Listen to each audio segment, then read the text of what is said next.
this is the second part of this 2018 A-level Economics MCQ paper discussion. So we'll start with this question 26. It says, which of the following will decrease the gross domestic product by the greatest amount?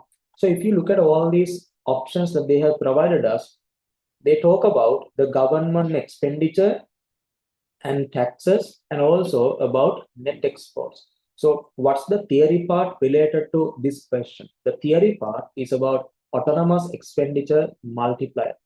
So before we get into the provided answers, let me just assume that in this economy, the marginal propensity to consume to be 0.8, and to show you the autonomous expenditure multiplier and the tax multiplier related to this economy. So it doesn't matter whether you take this value as 0.8 or 0.2 or whatever, the outcome will be the same, right? So if you feel that you need to get a different value, you can just take it and do the same thing and the outcome will be the same, right? So the autonomous expenditure multiplier, that is K, and this K is calculated as 1 over 1 minus MPC. So it's simply 1 over 1 minus 0.8, which is equal to 0.2. So that this autonomous expenditure multiplier is 5. And on the other side, let me find this tax multiplier, autonomous tax multiplier, which is minus MPC divided by 1 minus MPC. So minus MPC is 0.8. And then 1 minus, again I write 0.8, so which gives me minus 0.8 over 0.2, so that the answer is minus 4, right? So these are the two values that we have received based on the MPC 0.8. I mean, if you just take a different value, the value you received here and here will be different, but still the outcome will be the same. When I say the outcome, I'm referring to the answer that we received from this given list, right? That answer will be the same. Okay, now with these two values, if you just go through the first option, it says rupees 50 billion increase in both government purchases and taxes. See that now they just talk about the increase in government purchases and taxes. If it is an increase in government purchases and the taxes, there will not be any decrease in the gross domestic product, but the gross domestic product will increase, right? That will increase by how much? If you need, we can do that calculation, but here for this part of the question, there's no need to do this calculation because that's our general sense, right? If G and T, if they are increased together by the same amount, even the GDP will increase by that same amount because this is this balanced budget situation, right? And the second one, it says 50 billion decrease in both government purchases and taxes. See, this is a decrease, right? 50 billion decrease in government purchases and taxes. If it is a decrease in the two, yes, of course, the gross domestic product will also decrease, but by how much? As I mentioned earlier, since this is this balanced budget situation, even the gross domestic product will decrease by the same amount, 50. But let me show you that calculation here. Let's first recognize the decrease that happens in the gross domestic product due to decrease in government purchases, right? So let me write this equation. Delta Y equals K times the change in government purchases. So K, we calculated earlier to be 5, and the change in government expenditure is a decrease of 50. So let me write minus 50. So minus 50 into 5 will be minus 250. So the gross domestic product will decrease by 250. And on the other side, they say that at the same time, they even reduce taxes. So when taxes are reduced, let's see the final outcome. So for that, you need to use this autonomous tax multiplier, which is KT, and this should be multiplied by the change in autonomous tax, right? So the value of KT is minus 4, and the change in tax is also 50, that is again a minus 50. So let me write. When you multiply the two, this time you get plus 200. See that now. When you take the two together, due to the decrease in government purchases, the GDP decreases by 250, right? It decreases by 250.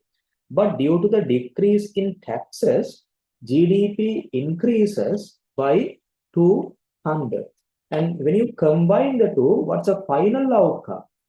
The final outcome due to this will be a reduction of GDP by how much? By 50. GDP will reduce by 50. That's why I earlier told you that this is a balanced budget situation. So if you decrease both government purchases and government taxes by 50 billion, even the gross domestic product will decrease by the same amount, right? So it will decrease by 50. And if you just go back to the first situation, right? The difference between the first one and the second one is this word. In the first one, it says that there will be an increase in both government purchases and taxes. So what will happen there? You can do the calculations in this exact same way, and you can recognize that due to this first proposed solution, the GDP will increase by 50, right? You can do the calculation later on and see. Right, now look at this third option that they have mentioned. Okay, so from the second option, we recognize that GDP will decrease by 50, right? It will decrease by 50. But now we will move to the third situation. The third solution that they have proposed is to increase taxes by 50 billion. So for that, we again use this tax multiplier. So for part 3, let me do the calculation here.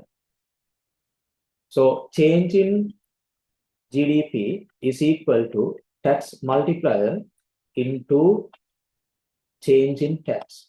Tax multiplier is -4, and the change in tax will be, there will be an increase in tax, so that value is plus 50. So the output is -200. See that now.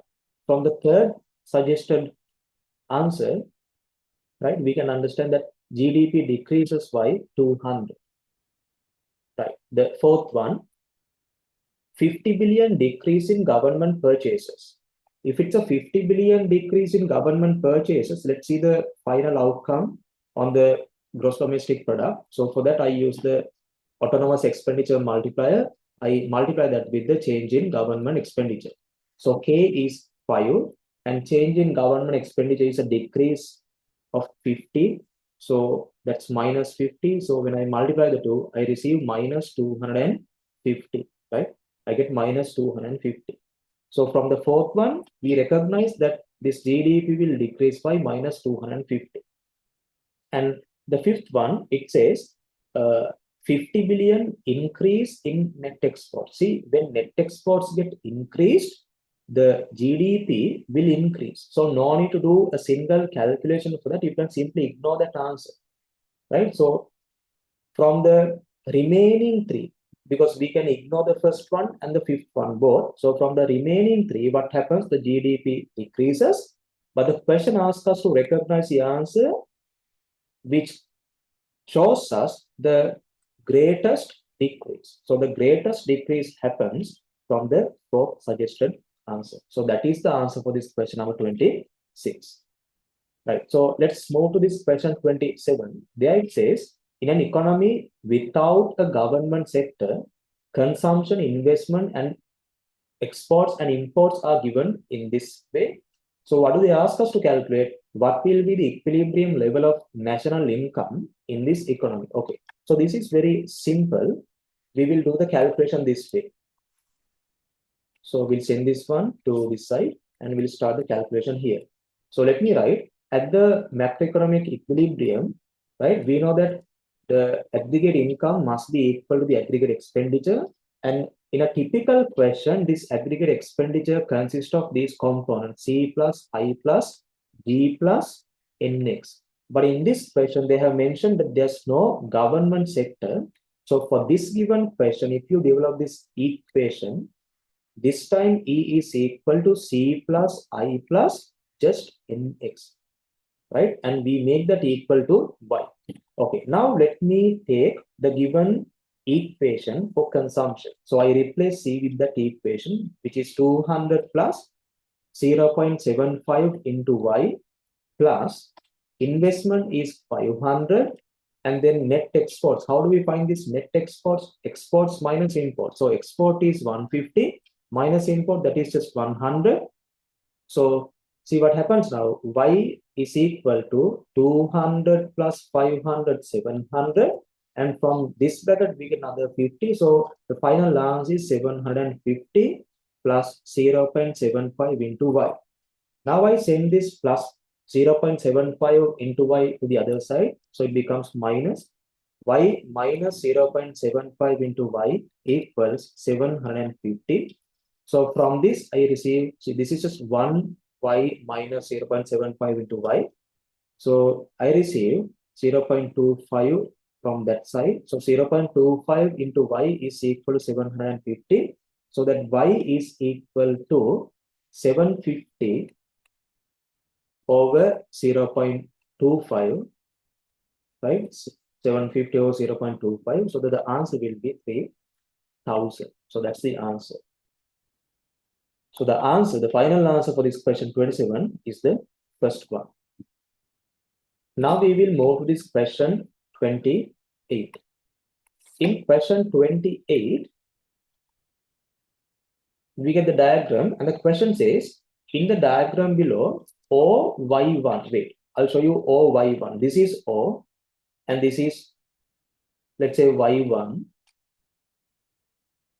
OY1 is the equilibrium level of national income, and OY star is the full employment level of national income. Okay, so we recognize this Y1 to be the current equilibrium, and this Y star to be the level needed, I mean the full employment level of national income, so that we can recognize this to be Y, right? So that's how we normally label that. Okay, so based on these two, this is what I can tell you. So if this is where you get the macroeconomic equilibrium right now, I can say the aggregate expenditure function related to this economy has to be this. Though they have given us another two aggregate expenditure functions, those are not relevant for this given situation, because if equilibrium lies at Y1, then the related curves must be this aggregate expenditure function and this aggregate income function. So these are the two related curves. And then by giving these, what do they ask us to calculate? They ask us to calculate what is the deflationary gap. See that now, it's just the deflationary gap, not the deflationary output gap. Because if it's the output gap, you recognize that based on this horizontal axis. But here they just ask us to recognize the deflationary gap, not the output gap, so that you can recognize that from the vertical axis. Right. So what is this deflationary gap? What do I mean by this? The deflationary gap means if this is the level needed to maintain, I mean, if this is the point which shows us the full employment level of national income, to achieve this level, we should receive an aggregate expenditure of this much. We should receive an aggregate expenditure of this much. This has to be the aggregate expenditure function to achieve this full employment level of national income. But right now, our expenditure function is given by this, right? So let me just recognize that as E1.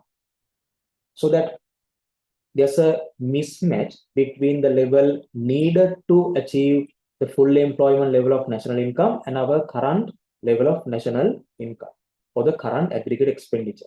So this is the level needed to achieve. This is the level of aggregate expenditure needed to achieve the full employment level. But this is our current level of,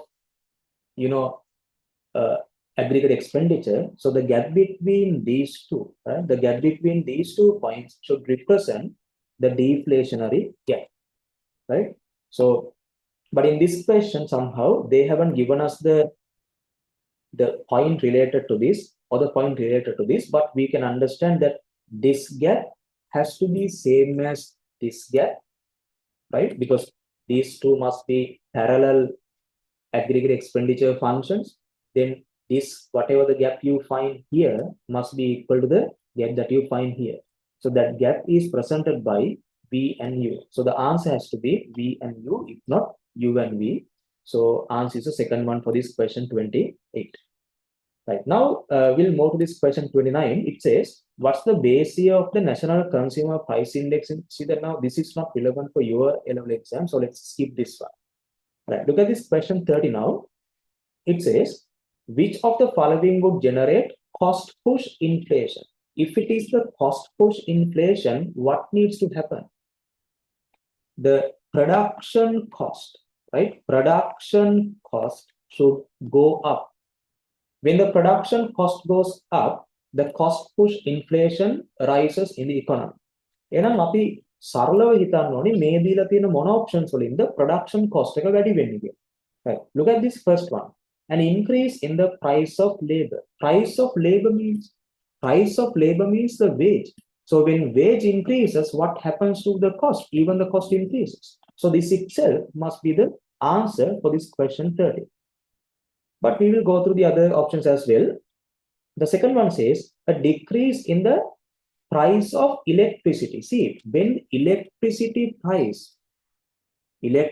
is also one of the inputs that we use in the production process. So when the electricity price drops, what happens to the cost? Even the cost drops. The cost should go up. The cost decreases. So this is not the answer there. The third one, an increase in household consumption. When the household consumption increases, the aggregate demand increases. So when aggregate demand increases, there will be an inflation in the economy. The question is related to cost push inflation, not this demand pull inflation. So this is true if you get the question from demand pull inflation theory. But for this given one, this option is wrong. And the fourth one, a decrease in government purchases. So once again, this is related to this demand pull inflation, not to cost push inflation. So that's wrong again. The fifth one, an increase in the money supply. See, even the money supply is related to demand pull inflation, not to cost push inflation. So this is also wrong there. Hope you understand it, right? So the only possible answer for this question 30 is the first one. Right. Then the question 31. It says, which is most likely to cause an increase of the money supply in a certain country? So the money supply will increase by which one of the following?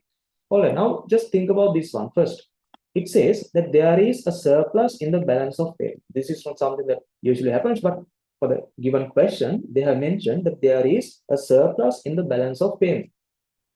So when there is a surplus in the balance of payment, what does that mean? It means that we have received foreign currencies more than what we have spent. Okay, so let me write, we have received foreign currency, right? We have received foreign currency. So there is a higher inflow of foreign currency. And what happens when foreign currency is received? What happens? They must be converted into local currencies. I mean, simply they must be converted into rupees. So when we receive foreign currencies, we buy those foreign currencies by supplying rupees, so that the rupee supply in the economy, right? Rupee supply in the economy increases. If rupee supply increases, what happens to the money supply in that given economy? Even the money supply increases. So rupee supply increases, which means the money supply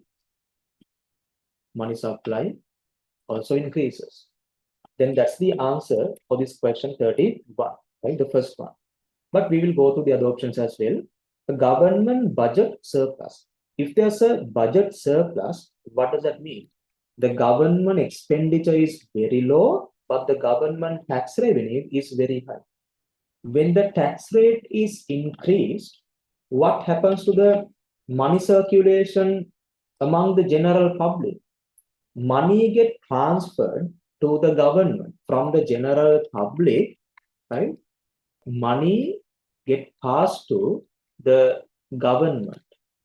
Then what happens to the money in circulation? Currency in circulation, what happens to that? Currency in circulation decreases. So currency in circulation. Currency in circulation decreases, and as a result, what happens to the money supply? Even the money supply decreases. There must be an increase in the money supply. So that we can cut this second option. The third one, cash withdrawal by commercial bank depositors. Imagine that here we have this commercial bank, right? We get the commercial bank and somebody comes and somebody comes and withdraw the money. So this is a withdrawal, right? So a depositor comes and withdraw the money. So what happens then? Then bank reserves, right? Bank reserves will decrease, and as a result, their ability to create credit, will also decrease. When the ability to create credit decreases, what happens to the money supply in the economy? Even the money supply will decrease. Money supply increase. So this is also not the answer. The fourth one, recall of loans by the commercial banks. So what do we mean by that? Recall of loans by the commercial banks, which means, again, if this is the commercial bank, now they have provided loans to the general public, right? The commercial bank has provided loans to the general public, but they recall those loans, which means money get transferred, right? Money get transferred from the general public to the commercial bank. Then once again, what happens to the money in circulation? Money in circulation decreases. A money transfer වෙන්නේ මේක වැරදිට තේරුම් ගන්න එපා. දැන් ඔයා හිතන්න එපා හරි සර් money circulation එක අඩු වුණාට ඒ සල්ලි ටික commercial bank එකට යනවනේ. එතකොට commercial bank එකේ demand deposits වැඩි වෙනවනේ. එහෙම කියලා හිතන්න එපා. This is just a recall of loans. ඒ කියන්නේ මේවා ගිහලා deposits විදිහට නෙමෙයි bank එක ඇතුළට යන්නේ. මේවා ඇතුළට යන්නේ reserves විදිහට. ඒතර reserves වැඩි වෙන්නේ. ඒතර money circulation අඩු වෙනවා, demand deposits වල කිසිම දෙයක් වෙන්නේ නැහැ. So that once again, what will happen? The money supply in the economy will decrease. And the fifth one, selling securities to commercial banks by the central bank. See, we get on this side, let's say we get the Central Bank of Sri Lanka, and on this side we get the commercial banks, and the central bank sells securities to the commercial banks. So what happens then? When central bank sells securities to the commercial banks, let's say treasury bills and treasury bonds, in return, the commercial banks transfer their excess reserves to the central bank, right? Transfer their reserves to the central bank. Then what happens? Their ability to create credit, their ability to create credit decreases, and as a result, money supply also decreases. So this is again not the answer. Then the answer for this question 31 is the first one, as we discussed previously. Right. Look at this question 32 now. It says the transaction demand for money is very closely associated with money's function as a. Okay, so this is very simple. Now we know this transaction motive, money demand. What is that? That is the preference of the general public to keep money in the form of currency notes and coins to make transactions, to purchase goods, to purchase services. So that is this transaction motive, money demand. That and this function of money, money working as a medium of exchange, those two are directly connected. Why do people keep money to get into transactions? Because they know that money as a medium of exchange. So using money, they can purchase whatever the good that they need or whatever the service that they need. So these two are directly related. But if you look at the other two, right? the other two motives of money demand. Now, this is the first one, right? Transaction motive, money demand, and that is related to this function of money. Money acting as a medium of exchange. But if you look at the precautionary motive, money demand, right? Precautionary motive, money demand, and also this speculative motive,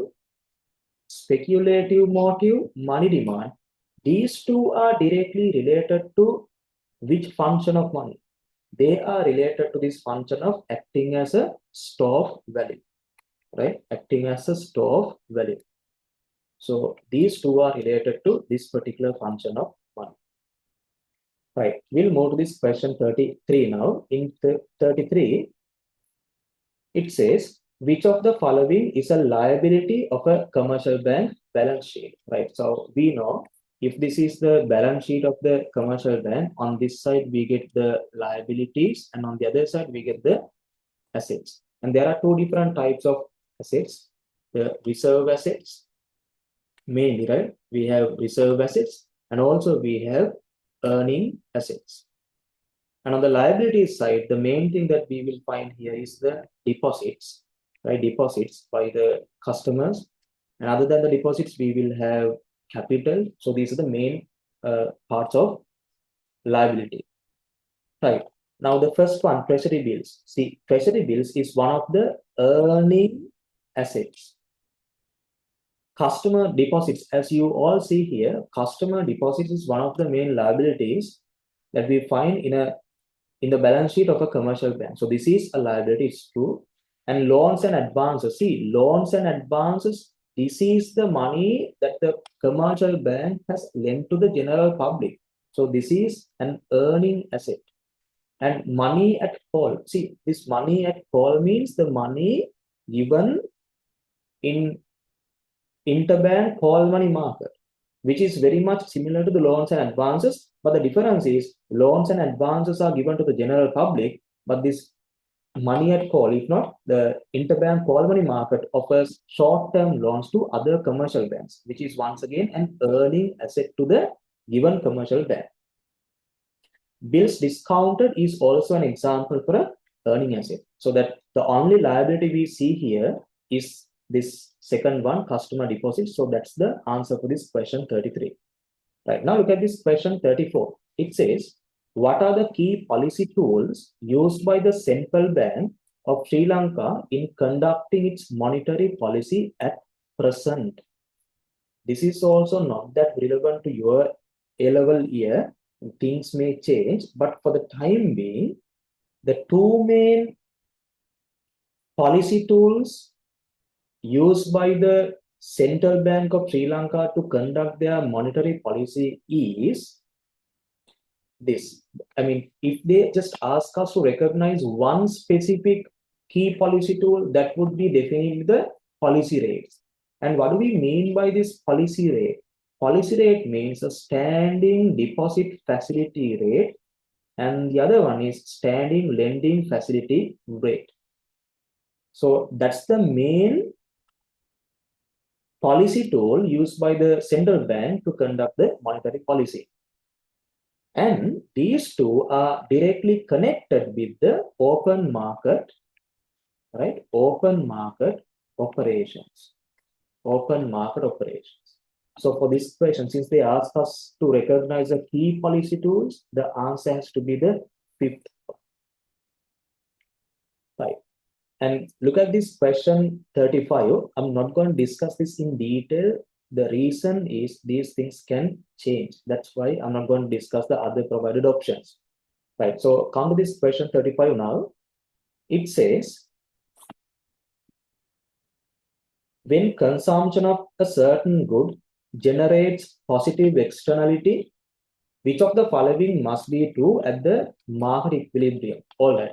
Now we should understand that the positive externalities in consumption must be related to, private social benefits, not to the social cost or private cost. Right? Because these are positive externalities in consumption. So we focus on the benefit side, not the cost side. If these are the positive externalities in production, we could have more focus on the cost side. Have make you can directly cut this option 3, 4, and 5. මොකද ඒවයි ඒගොල්ලෝ කතා කරන්නේ cost එක ගැන. ඒ නිසා ඒව answers වෙන්න බෑ. Right, now let's see what happens here. If you look at the two remaining options, they just talk about the marginal social benefit and the marginal private cost. So what's the relationship between these two variables? If you take marginal private benefit and if you add that to the marginal external benefit, what do we get? You get the marginal social benefit. And if there are positive externalities in consumption, right, there must be a positive value for marginal external benefit. So let me just write it as positive 10 plus 10. Right, now for another value, if I write here marginal private benefit, if you just consider this to be 20 plus that marginal external benefit, if not the positive externality in consumption, if you add that, the marginal social benefit will be how much? That will be the total of the two will be 30. Then if you know this simple equation, you can decide whether this is true or wrong, right? The first one says marginal cost social benefit is less than the marginal social benefit in this case is greater than the marginal private benefit, which is, then we can understand that based on that, we can understand that this is wrong way. The second one says marginal social benefit is greater than the marginal private benefit, 100% true. Social benefit is greater than the private benefit if there are positive externalities in consumption. So answer for this question 35 is the second one. All right, now we will move to this question 36. It says, which of the following is most likely to be a reason for what economists call the phenomenon of government failure? Okay, what is this government failure? How does this come to this society? Right now, imagine that there is this market economy, right? There is this market economy. And we all know that there are inherent drawbacks in a market economy, right? We have inherent drawbacks. Let me write inherent drawbacks in a market economy. And due to these inherent drawbacks, the market economy may fail, right? So we recognize those failures that happen due to these inherent drawbacks. We recognize them to be market failures, right? We recognize them to be market failures. But the question is not from the market failures, the question is from government failure. And what's government failure? It's like this. When the market economy fails to function efficiently, the government intervenes to the market to correct those failures. But again, due to inherent problems, inherent drawbacks in the government sector, right? Due to inherent drawbacks of the government sector, market economy support even the government may fail. And that we recognize as government failure, right? That we recognize as government failure. We have market economies and the market economy may fail, but to avoid that, the government may try to help to the market economy. Inherent drawbacks, even the government may fail, and that we recognize as the government failure. I think you can find the answer for this given question. So look at this one. The first option says the negative externalities that result from the production of some goods and services. We know that this happens in the market economy, right? This is one of the inherent drawbacks in the market economy. The market economy focuses only about the private benefits and the private costs. So if a positive or not, negative or not, those externalities are ignored by the market economy, right? So that is an example for a market failure, because the market economy does not focus, does not consider the externalities. So this, right, is an example for a market failure, not an example for a government failure. Second one says excessive consumption of demerit goods is again an example for a market failure. That is a problem with the market economy. And the third one says unequal distribution of income and wealth, which is again an example for a market failure. Imperfect competition, see, if there are imperfect competition, imperfectly competitive markets, that is also an example for a market failure. Make කිසිම එකක් government failure එකක් නෙමෙයි, market failures. The fifth one says pursuit of self-interest among politicians. See, pursuit of self-interest among politicians is an inherent drawback in the government sector, and as a result of this, the government may fail. And this we can recognize as a government failure. So the answer for this question 36 is the fifth one. Then this 37th one.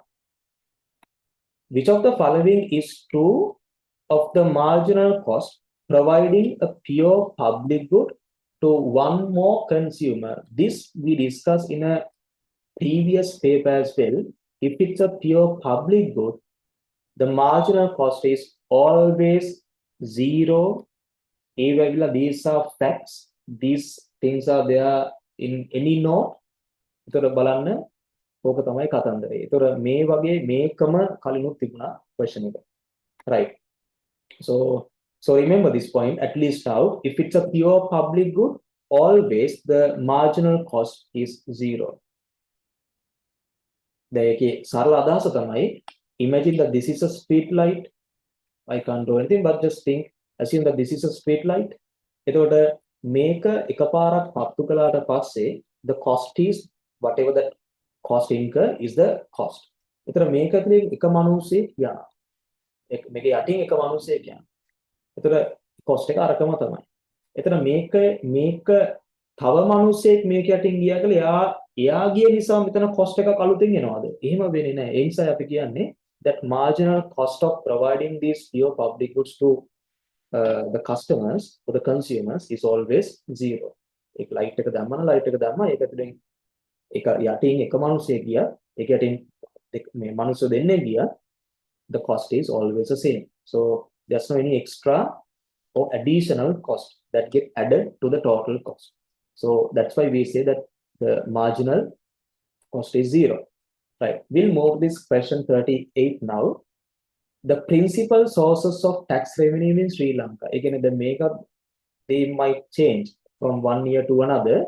But for the time being, yes, make දීලා තියෙන එකම තමයි තාම valid. These are the main sources of tax revenue in Sri Lanka: income tax, value-added tax, and this excise duties. ඒතර අනිත් ඒවා කතා කරලා වැඩක් නැහැ. These are again facts. Right. 39th question. An appropriate, see that now, fiscal policy to combat a recession would be an increase of, okay, if it is a recession, right? If it is a recession, the economy must be moving from this point A to point B, right? The economy must be moving from this point A to point B, and they need to combat this. I mean, they just need to change this direction, right? So how do they change this direction? But remember, just because you find an answer, an option which talks about this change in direction, it won't be the answer for the question. මොකද අහන්නේ which one is the fiscal policy related suggestion to combat this recession. ඉතින් ඒ නිසා ඒක තුලේ තියාගන්න මේ fiscal policy එකට මේක relate වෙන්නත් ඕන. එහෙනම් දැන් ඔයා බැලුවොත් ඔයාට මේ ටික බාරම සරල දෙයක් අතරම ඔයාට මේ චුට්ට තේරෙනවා. Interest rates, money supply, and then the sale of government bonds, right? They are related to the monetary policy, not related to the fiscal policy. ඒ නිසා මේවා දිහා බලන්නවත් ඕනේ නැහැ. Right. So when it comes to the fiscal policy, that is a policy where we discuss, where we focus on the government spending, government revenue, and the public debt. Over the fiscal policy components. See that now. If you increase the taxes, then the aggregate demand will further decrease, so that the recession will further increase. So this is also then not the answer. But what happens if government spending, if government purchases is increased? See, aggregate demand is equal to C plus I plus G plus NX. So that if government spending, right, is increased, what will happen? Aggregate demand will increase. එතකොට එයත් එක්ක කියන්නේ aggregate demand එකත් එක්ක මෙන්න මේ variables ඔක්කොම connected. Look at this one. When aggregate demand increases, the production, if not the real output, increases. When the output increases, even the employment increases. When employment increases, even the level of income increases. When income increases, again, aggregate demand increases, so that you can change the direction of this economy. If it is moving from point A to point B, when you increase the aggregate demand, you can move its direction from B to C. So that's the answer for this question 39. Right. Look at this 40th one. At present, Sri Lanka's main, see that now no point of discussing. This is not going to be relevant for your A-level year. So let's move to this question 41 now.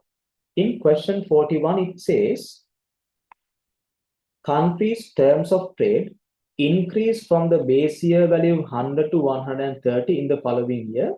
What changes in export prices and import prices would have caused this? Okay.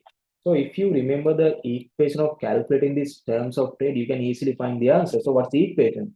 Equation is export price index over import price index, and that is multiplied by 100, right? So initially, if it is 100, in the initial year, if it is 100, වෙලා තියෙන්නේ මොකද්ද දන්නවද? වෙලා තියෙන්නේ මේ ඇත්තටම statistical කතන්දර stats වල අපි මේව සෑහෙන කතා කරනවා. වෙලා තියෙන දේ තමයි the price index in the base year is 100. Even the import price index in the base year is 100. So when you multiply the two, the answer is also 100. එහෙම තමයි මෙතන තියෙන 100 ඇවිත් තියෙන්නේ. Right, now let's see what happens in the first option.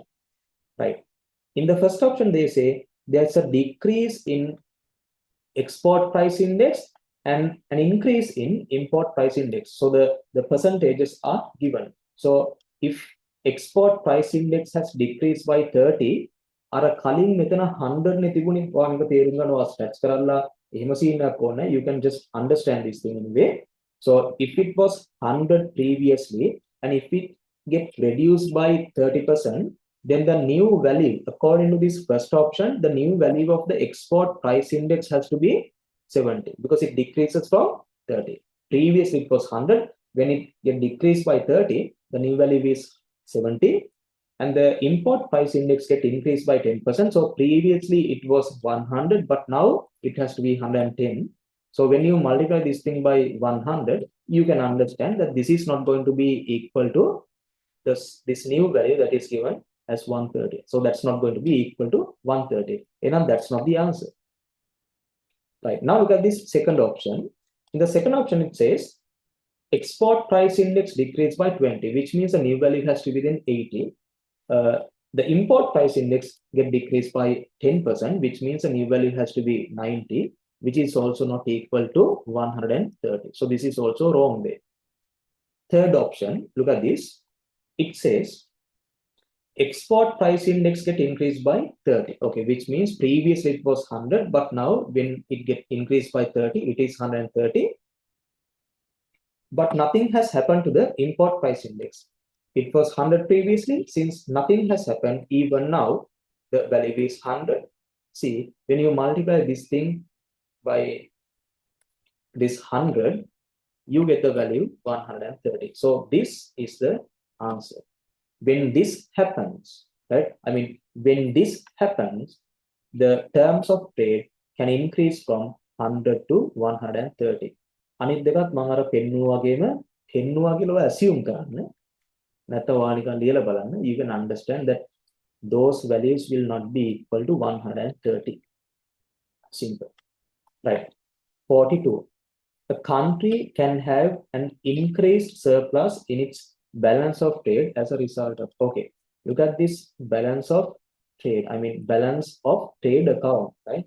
To be more precise, the trade account balance. So how do we find this trade account balance? You get the export revenue, and from that you deduct the import expenditure. So this is the balance of the trade account. The question says a country can have increased surplus in its, simply what needs to happen. If you need to have a higher value here, the value you receive for export revenue should be very high, and the value you receive for the import expenditure should be very low. So this is what needs to happen. එතකොට අපි කියලා බලමු දීලා තියෙන options. An increase in domestic inflation. If there is an increase in domestic inflation, right, the imported goods may look cheaper, so that the imports may go up, right? Due to this first one, imports may go up. Imports may go up. And then this will be a disadvantage for the export. So exports will go down. Because the domestic inflation, if it is really high, then the production cost must be really high. So when our production cost is very high, we can't compete in the foreign markets, right? We can't compete in foreign markets. Since වෙන රටවල් ඇතුලේ බලනකොට අපේ ලංකාවෙන් එන products වල price එක වැඩි වෙලා වෙන මොනවා හරි රටවල් වලින් එන prices, products වල prices අඩු වෙන්න පුළුවන්. ඒ නිසා ඒක imports වැඩි වෙන්න සහ exports අඩු වෙන්න බලපානවා. එතකොට මොකද වෙන්නේ? There will be a lower balance in the trade account. Trade account balance will be lower. හැබැයි අපිට වෙන්න ඕනේ ඒක නෙමෙයි. මොකද වෙන්න ඕන? Trade account balance has to be bigger. හැබැයි වෙන්නේ අනිත් පැත්ත. So this is not the answer then. The second one, declining imports and rising in exports. See, this given thing, there must be a reduction in imports, 100% true, and there must be an increase in exports. When that happens, there will be a bigger value in the trade account, right? So this is the answer there. But we will go through the other options. Third one says higher tariff imposed by its trading partners. Either now, for our products, our trading partners impose higher tariff. Then our exports may decrease. හැබැයි අපිට වෙන්න ඕනේ exports වැඩි වෙන එකනේ. But when they impose more and more tariff, our exports will be discouraged, so that it will decrease.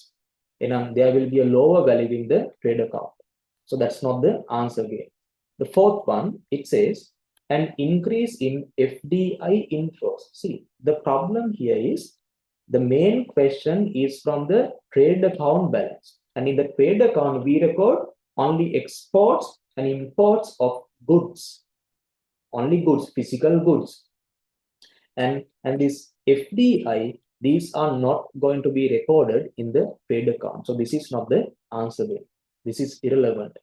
The fifth one, an appreciation of currency. See, if the domestic currency gets appreciated, it's good for the importer and it's bad for the exporter. ඉතින් එහෙම වුණාට පස්සේ මොකද වෙන්නේ? අපේ trade account balance එක that will decrease. Right.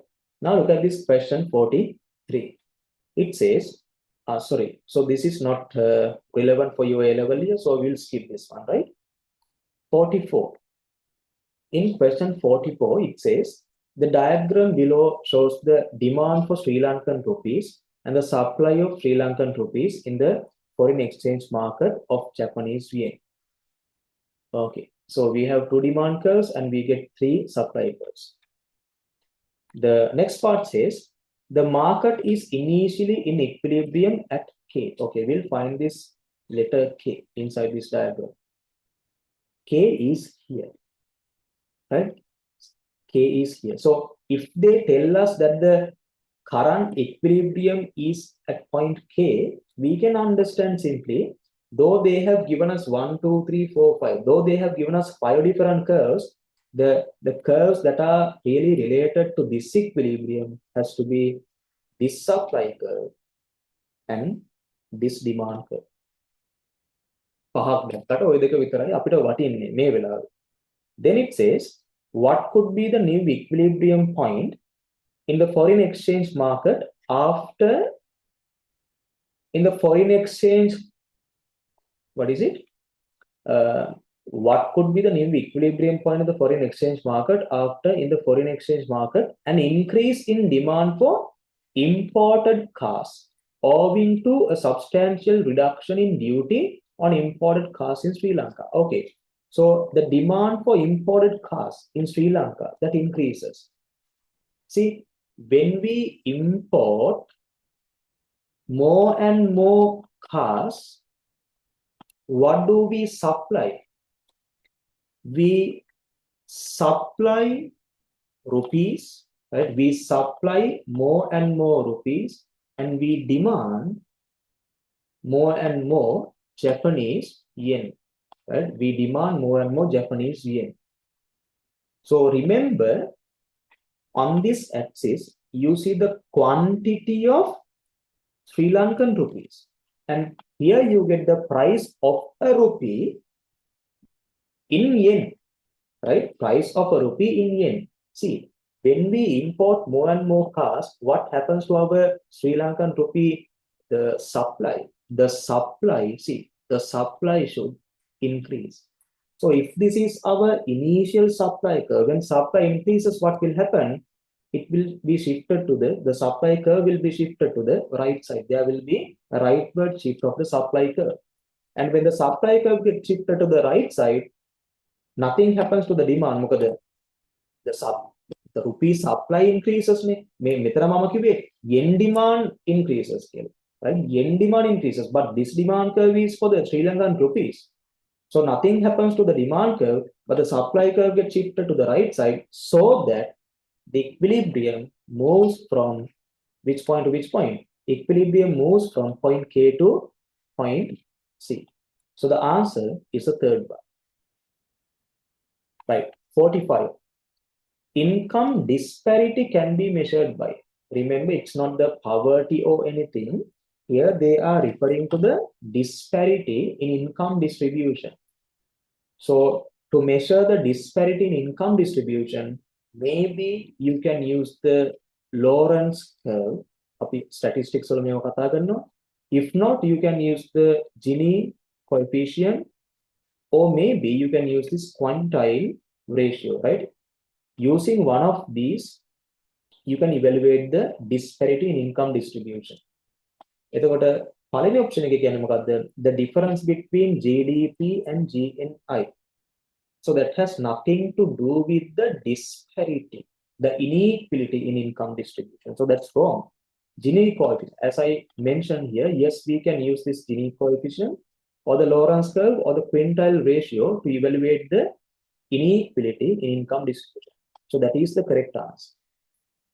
The third one, the growth rate in real GDP. See, by looking at the growth rate in the GDP, you can't comment on the inequality in income distribution. So it's not relevant there. National poverty line. See, now you can recognize you can evaluate the poverty based on the national poverty line. But still, poverty is one thing, disparity in income distribution is another thing. So that this is not relevant for this given question. Per capita income, again, not relevant. Right? So answer for this question 45 is the second one.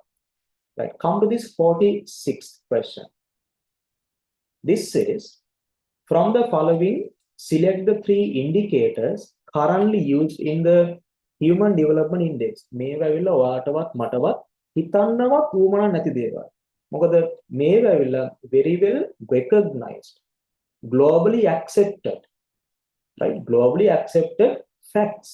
ඉතින් ඒ නිසා ඔයාට මට මේවා වෙනස් කරන්න බෑ. නිකන් note එකක් බලුවොත් මේව ඕන note එකක තියෙනවා. First one, purchasing power parity GNI per capita index, and then this life expectancy index and also education index. Last year paper එකේ 2017 paper එකේ මේකෙන්ම ප්‍රශ්නයක් තිබුණා. So we discussed that. So the answer for this question 46 is a third one. ඒ කියන්නේ මේවා explain කරන්න නෙමෙයි තියෙන්නේ. මේවා විල අර very well recognized, globally accepted facts. So you just need to keep them in mind. Right. 47. Which of the following arguments imply that real GNI per capita may be a misleading indicator of the standard of living between different countries? Okay, So the first thing you need to understand that this is not just the GNI per capita, this is the real GNI per capita.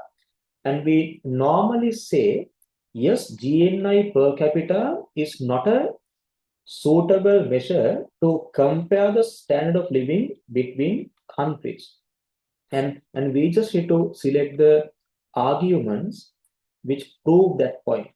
Okay, the first one, it says does not take account of different rates of inflation, and that's why I earlier told you that this is about the real GNI per capita. If it's a real GNI per capita, it really considers the rate of inflation in each country. So that this argument is wrong there. The second one says there are different degrees of non-market economic activities between countries. 100% true. See that now. Just think about the Sri Lankan economy and USA. In Sri Lankan economy, we have so many non-market economic activities. We have home gardening, then farming.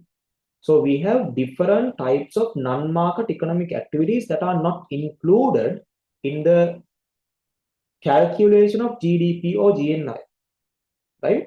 But in USA, such non-market economic activities are very minimum, so that we can't. Here we have large number of non-market economic activities which are not included in GNI, but in USA, such activities are mostly included, so that this GNI will not be a suitable measure to compare the standard of living in these two countries, because here we have so many non-market economic activities that are not included in the GNI compared to USA.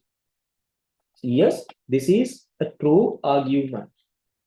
The statement C, third one says, does not take account of different consumer tastes. See, that is also true. I mean, when calculating the real GNI per capita, we don't consider the differences in consumer tastes. But the problem here, it's not an inherent drawback of GNI which makes it difficult to compare the standard of living, because the consumer taste will anyway, that will be something personal, not something technical that is related to GNI. So that though the statement is true, this is not a valid argument. That is a problem. Statement D does not take account of exchange rate distortions. Thus, this measure should be expressed using purchasing power parities. 100% true. This typical real GNI is expressed in terms of nominal exchange rates, which could be manipulated.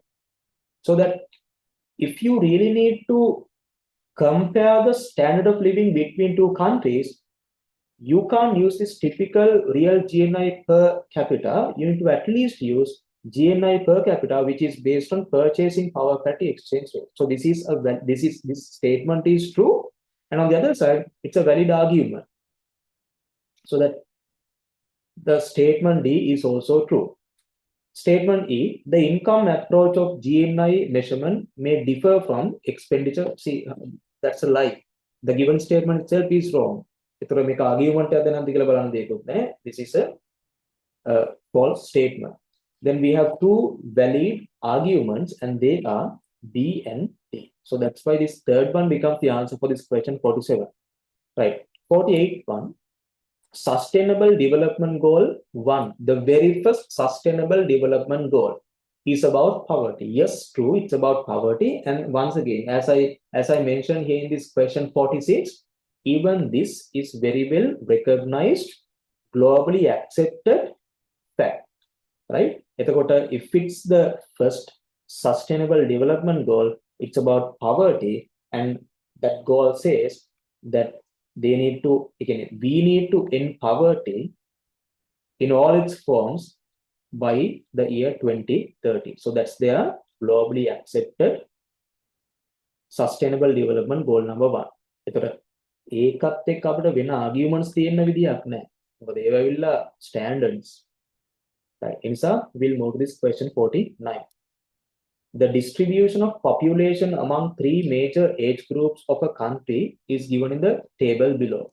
So we get 0 to 14 years population, 15 to 64 years population, and then we have 64 years and more. So simply you can just recognize this as the, let's say, the child population, right? Child population, and here we have elderly population, and this is a population falls in the working age group, right? Working age group population. So how do we find this total dependency ratio, not the child dependency ratio or not the elderly dependency ratio? You just need to find this total aggregate dependency ratio. So how do we find this? Dependency ratio is equal to, if it's the aggregate, the total dependency ratio, in the numerator, you just consider child population, right? Child population plus elderly population, and this should be divided by the working age population. So according to the given table, child population is just 6 million, and the elderly population is 4 million, and the working age population is just 20 million, right? So we multiply this by 100, and when it is multiplied by 100, you get the value as 10 over 20 into 100, so that the final value is 50%.